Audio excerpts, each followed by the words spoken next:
Weltstar Jonas Kaufmann ist heute unser Gast und Andreas Moll bereitet dir, wie er es gewohnt ist, die ganz große Bühne.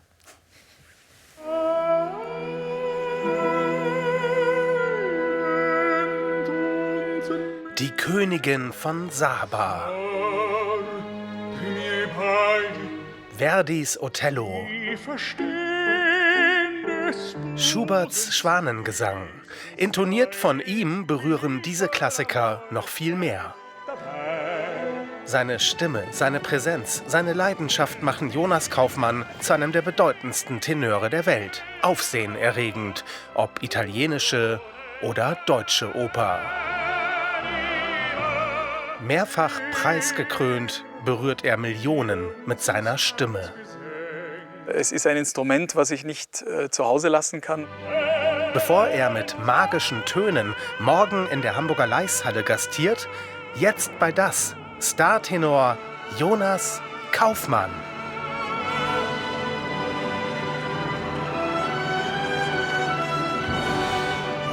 Große Freude, das sind die Momente, Jonas, für die man es macht. Oder wenn man weiß, in dem Moment, es war gut. Ja, na klar. Also ich meine, man darf das ja nicht so laut sagen, aber natürlich mache ich den Beruf hauptsächlich, weil es mir Spaß macht. Ja. Und dass ich dafür bezahlt werde, weil es anderen auch Spaß macht, ist ein sehr, sehr luxuriöses Extra. Aber Ja. ich würde es wahrscheinlich auch machen, wenn mich keiner dafür zahlt. Und du spürst wahrscheinlich auch immer in dem Moment, ob es jetzt richtig sitzt und richtig Ja, gut ist, oder? na klar, das merkt man sofort. Also da ist man sehr, es ist auch, das Hirn denkt da sehr analytisch zwischendrin, also ohne, dass man es bewusst merkt. Aber in dem Moment, wo die Vorstellung, das Konzert vorbei ist, kann man das wirklich zurückspulen und weiß ganz genau, an der Stelle, da war was komisch, bin ich mit dem Orchester nicht zusammen gewesen. Oder hier ist irgendwie was passiert, szenisch oder was auch immer. Das ist dann alles so da, als wenn es aufgezeichnet worden wäre. Bist du denn spannend. eher einer, der sich selbst kritisiert und sofort, wie du gerade gesagt hast, merkt, da war es nicht gut? Oder der sagen kann, wow, habe ich gut gemacht? Also ich verstehe, dass man gerne sich auf seinem Ruhm ausruht, aber ich glaube, dass man nur dann eine Chance hat, sich auf einem Niveau zu halten, wenn man einfach sein schärfster Kritiker ist. Wenn man also permanent den Finger selbst in die Wunde legt und sagt, Achtung, da muss man aufpassen, dass man immer wieder nachschärft. Aber das ist okay, ich glaube, damit kann ich leben. Und du hast ja wirklich viele, viele Möglichkeiten, immer wieder dich neu zu beweisen und neu auszuprobieren, weil du so viel unterwegs bist, weltweit gefragt, an den größten Häusern. Und heute auch bei uns auf dem roten Sofa. Morgen in der Laeiszhalle hier in Hamburg. Was ist aufregender für dich heute oder morgen? Ja, vermutlich habe ich heute mehr Zuschauer als morgen, sage ich mal.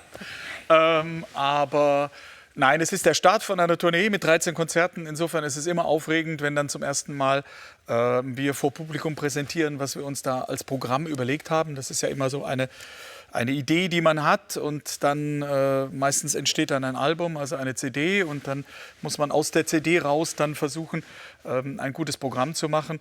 Wir haben über 80 Minuten Musik aufgenommen. Dazu habe ich noch eine Sopranistin. Also das heißt, wir mussten Sachen streichen und andere Sachen reinnehmen. Und dann ist es immer schön und sehr spannend eigentlich beim ersten Konzert zu sehen. Passt das? Geht das gut ineinander über? Weil es ja doch wieder wie ein neues Werk ist, was man für sich zusammengesetzt hat. Magische Töne heißt das Programm und morgen auch das Konzert. Was genau erwartet die Zuschauer, die Zuhörer? Sehr viel Spaß. Also die Operette ist jetzt nicht dafür bekannt, große Problematiken in epischer Breite zu bewältigen, sondern eher die Freude, die sonnige Seite des Lebens hervorzuheben. Und so ist eben die Musik auch geschrieben. Das sind alles Melodien, die einem, wo einem die Füße nicht stillhalten können, weil man irgendwie merkt, das geht. Und das sind traumhaft schöne Arien und Duette. Ein paar davon auch im Original ungarisch gesungen, die meisten aber auf Deutsch, weil man sie halt auch so kennt. Und ja, also ein sehr, sehr schönes Programm. Operette ist überhaupt wahnsinnig schön. Ja, weil es Freude macht, ne? Ja, es ist halt, ich meine, natürlich gibt es vielleicht großartigere Textdichter als in der Operette, aber der Gedanke ist ja nicht, dass wir irgendwelche Preise für die Poesie gewinnen, sondern dass man ein Publikum hat, was man für ein paar Stunden entführt in eine vielleicht ein bisschen zu heile Welt, aber doch etwas, wo man ein Lächeln auf den Lippen hat, ein paar Melodien mit nach Hause nimmt und für ein paar Stunden seine Sorgen vergessen hat. Und ich sag mal, wir haben jetzt gerade schon wieder in den Beiträgen die Problematiken gehört oder Teile davon, die Kriege, die Preisspirale, alles Mögliche. Und warum nicht? Warum soll man sich nicht mal ein paar Stunden einfach so eine Auszeit gönnen? Also ich finde, da ist nichts Anrüchiges dabei. Überhaupt nicht, im Gegenteil. Wir haben zwei schöne Szenen. Einmal klassisch Oper von dir, aber natürlich auch jetzt das Operettenprogramm. Ja. Und liebe Regie, ich switche mal, weil ihr, glaube ich, das andere gerade vorgesehen habt. Aber genau, dann zeigen wir jetzt mal eben aus dem neuen Programm Magische Töne.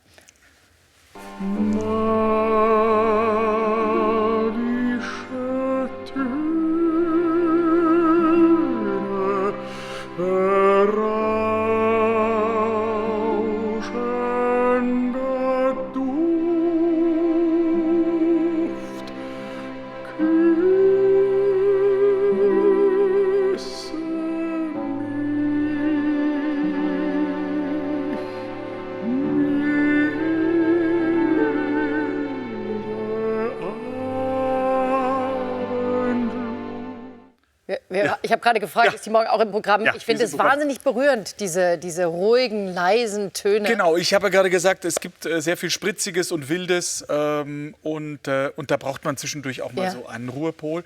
Und das ist auch eine ganz berühmte Nummer aus der Königin von Saba von Karl Goldmark.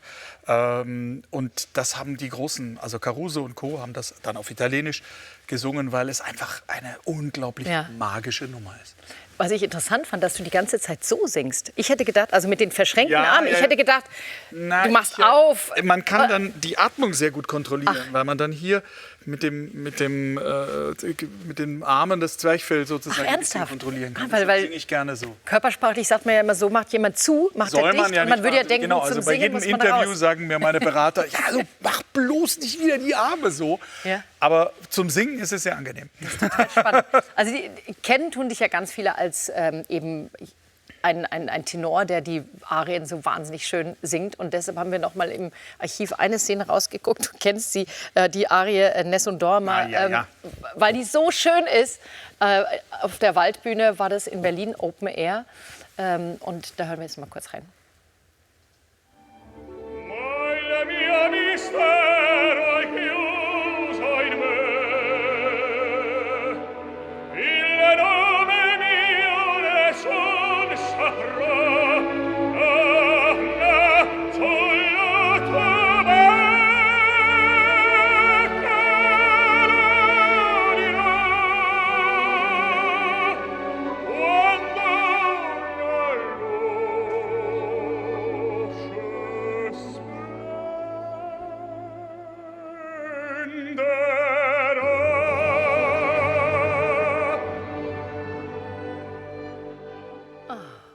So schön. Aus Turandot, Puccini, Traum. Es ist, also das ist ein unglaublich faszinierendes Stück. Aber es gibt Pendants oder Ähnliches. Franz Lehár, sagt man so ein bisschen, ist der Puccini der Operette. Der hat also ähnlich großartig aus der Trickkiste der Melodien gegriffen und hat auch da großartige, tolle Sachen geschrieben. Aber natürlich, ich denke mal, die absolute Krönung, zumindest am Tenorhimmel, ist sicherlich Nessun Dorma. Das ist ein Stück, dem man sich nicht verschließen kann. Und ich gebe zu, dass man es ja so oft gemacht hat als Sänger, dass man irgendwann schon denkt, Gott, der nächste Veranstalter fragt auch, aber Nessun Dorma ist Geld, also das muss schon dabei sein. Und wenn man es dann aber macht, kann auch ich mich davon nicht verschließen. Es ist einfach eine Gänsehautmusik. Es ist einfach, wenn das sich dann auflöst nach oben. Also ich weiß nicht, ob irgendwann ein Musikwissenschaftler mal herausfindet, was das da ist, weil es ja eigentlich sehr simpel ist, aber es funktioniert einfach jedes Mal. Das ist ein Traum. Du singst ja auf Italienisch, jetzt auch Ungarisch bei der Operette, Deutsch. Sprichst du all diese Sprachen? Ich spreche also Englisch, Italienisch, Französisch, ein bisschen Spanisch, aber habe auch schon auf argentinisches Spanisch, auf brasilianisches Portugiesisch gesungen. Das kann ich eigentlich nicht. Oder auf Japanisch, auf Chinesisch. Das heißt, dann lernst du die Texte? Dann lerne ich die Texte natürlich, also sagen wir mal, wenn Spanisch oder Portugiesisch ist, nachdem ich Latein hatte in der Schule, kann man sich das ungefähr zusammenreimen, aber beim Ungarischen beißt es komplett aus. Ich weiß nicht, wer sich diesen Scherz erlaubt hat, so eine Sprache zu erfinden, die ja einzig mit dem Finnischen ein bisschen verwandt ist. Aber da muss man einfach ganz strikt einfach lernen, die Ausspracheregeln, diese vielen verschiedenen Varianten von S und Sch und so weiter. Und dann singt man es und hat sich drüber geschrieben, was es eigentlich heißt. Aber also ich könnte kein Wort wirklich sprechen oder mich unterhalten. Aber mir gehört eure größte Hochachtung, weil ich finde es so besonders, also in diese langen Opern zum Teil auch zu singen in einer Sprache, die man eigentlich nicht spricht und dann das wie... Naja, es ist ein bisschen einfacher, weil man eben anders als im Schauspiel oder anders als in der Schule, wenn man irgendwie ein Gedicht rezitieren muss, die Melodie, die Musik dazu hat. Und die Musik hilft einem irgendwie eine Brücke zu bauen. Da hat man sehr, sehr viel leichter, wenn man mit einer Musik, mit der Melodie gemeinsam den Text lernt. Das geht, selbst wenn er einem eigentlich gar nichts sagt. Also, mein Respekt bleibt. Aber du hast gerade schon gesagt, Franz Lehár, der große Komponist der Operette, du singst gleich ein Lied hier bei uns live. Und wenn du willst, kannst du dich schon mal so geistig auf die Bühne einstellen.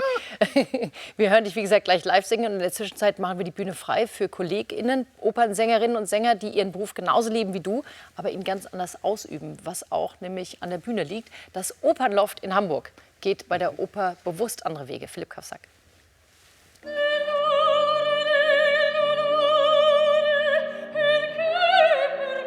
Tosca von Giacomo Puccini im Hamburger Opernloft. Auf der Bühne als die titelgebende Tosca Sopranistin Aline Lettow. Wobei Singen ist heute nicht ihr einziger Job. Parallel dazu muss sie auch Pizza zubereiten und servieren. Ich liebe es, Gastgeberin zu sein und Leute glücklich zu machen. Nicht nur mit der Stimme, sondern auch mit gutem Essen. Und das kommt nicht einfach vom Lieferdienst. Hätte ein wenig besser aufgehen können noch, aber so schlecht sieht er gar nicht aus. Aline Lettow hat den Teig am Nachmittag höchstpersönlich zubereitet und kümmert sich nun um die insgesamt 8 großen Pizzen, die am Abend serviert werden sollen. So schnell wird man von einer Sopranistin zur Pizzabäckerin. Ja, ist schon Arbeit vorher. Also ja, das ist schon anders als bei anderen Stücken. Wir haben ja wahnsinnig viele Requisiten und wahnsinnig viele Schritte, an die man denken muss, nicht nur singen. Ein besonderes Konzept, erdacht und inszeniert von Intendantin und Regisseurin Inken Rahat, um Menschen zu erreichen, die sonst eher wenig Berührungspunkte mit Opern haben.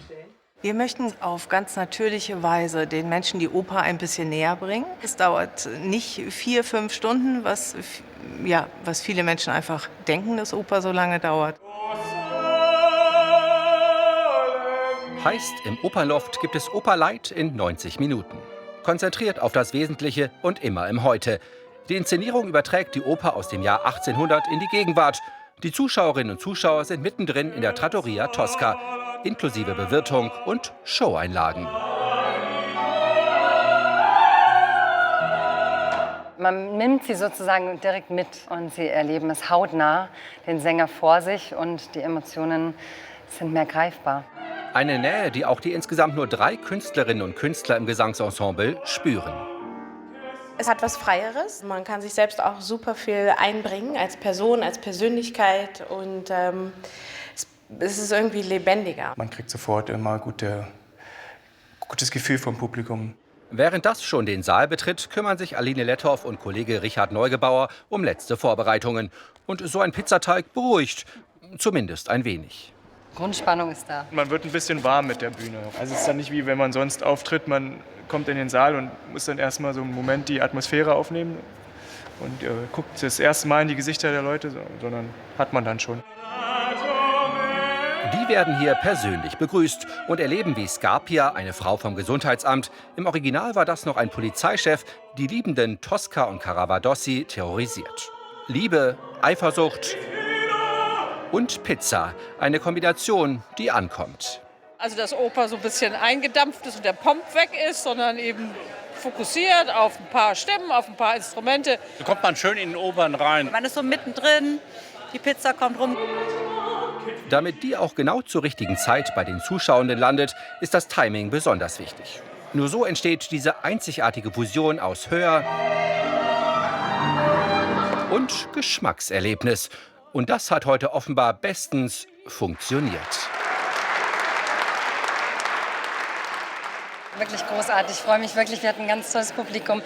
Die haben wirklich mitgefühlt, mitgefiebert. Und sie geschmeckt hat sie, glaube ich, auch. Bleibt nur noch die Frage, wer räumt hier jetzt auf? Oper oder Operette ist ja auch immer Spiel. Also es ist ja nicht nur Singen, sondern es ist ja auch immer Spiel. Wie schwer ist eigentlich beides zur gleichen Zeit unter einen Hut zu kriegen? Bei der Operette stehst du jetzt, aber du auf der Opernbühne oft musst du ja richtig klar. agieren. Also ich stehe jetzt im Konzert, weil ich ja nur ein Konzert mache. Aber im Gegenteil, bei der Operette ist es noch mehr. Ich habe nicht nur das Spiel, wie auch in der Oper, ich habe auch den Dialog. Es gibt ein paar Opern, die auch Dialoge haben, aber in der Operette ist es ganz essentiell, weil natürlich ganz viel zwischen den einzelnen Nummern Handlung gesprochen wird. Und man muss da richtig schauspielern, nicht nur so ein bisschen dastehen und lächeln. Und das ist vielleicht auch ein Teil des Problems, dass wir eben vielleicht nicht mehr so viele haben, die das machen können oder machen wollen. Ich glaube es nicht. Operette aber jetzt Operette, genau. Aber nochmal, also das gehört natürlich dazu. In dem Moment, wo ich als Sänger so sehr damit beschäftigt bin, zu singen und Töne zu produzieren und zu atmen und mir den Text zu merken, kann ich natürlich nicht spielen. Ja. Ich kann nur spielen, wenn ich frei bin, wenn das, was Singen ist, einfach automatisch passiert. Ja. Also quasi. Natürlich gibt es irgendwo ein Teil des Hirns, was irgendwo ein bisschen kontrolliert. Aber grundsätzlich muss man das so locker zur Seite nehmen, dass man sich ganz auf die Emotionen, auf die Handlungen, die Worte, die Gefühle konzentrieren kann. Dann funktioniert es am besten. Einen dann aber wahrscheinlich auch quasi mal übermannen können. Also wenn du so gefühlvoll... Also in sehr, sehr seltenen Momenten ist mir das auch schon passiert. Meistens ist man doch cool genug, dass man so sehr sich da an diesen Abgrund wagt, ob es jetzt was Gutes oder was Schlechtes ist, aber trotzdem die Kontrolle nicht abgibt. Weil das ist schon wichtig, dass man Herr seiner selbst ist, weil Bühne ist immer ein gefährlicher Ort. Es gibt alle möglichen Falltüren und Stolperstellen und so. Man muss schon Herr seiner Sinne sein. Hast du so eine ganz gemeine Stolpererfahrung? Ja, natürlich. Ich bin als Student in München an der Hochschule, musste ich meinen Chorschein machen. Das heißt, man hat dann mehrere Opernproduktionen gemacht, wo man als Chorsänger mitgesungen hat. Und das war sehr lustig. Das war Hoffmanns Erzählungen. Und ich saß rittlings auf einem Stuhl und wir haben so uns gegenseitig angeritten, zwei vom Chor. Und ich habe halt ein bisschen übertrieben und bin mit einem Fuß über einen Orchestergraben gekommen und bin samt Stuhl reingefallen und auf ein Cello gestürzt. Das habe ich mir gemerkt. Also das war das erste und letzte Mal, dass ich dem Orchestergraben zu nahe kam. Seitdem halte ich ein bisschen respektvollen Abstand. Das glaube ich. Wir können dir mal eine Spielszene zeigen. Wir haben dich in Schuberts Schwanengesang. Das ist eine sehr schöne Szene. Mit der Töne süßen Klagen fliehen sie für mich.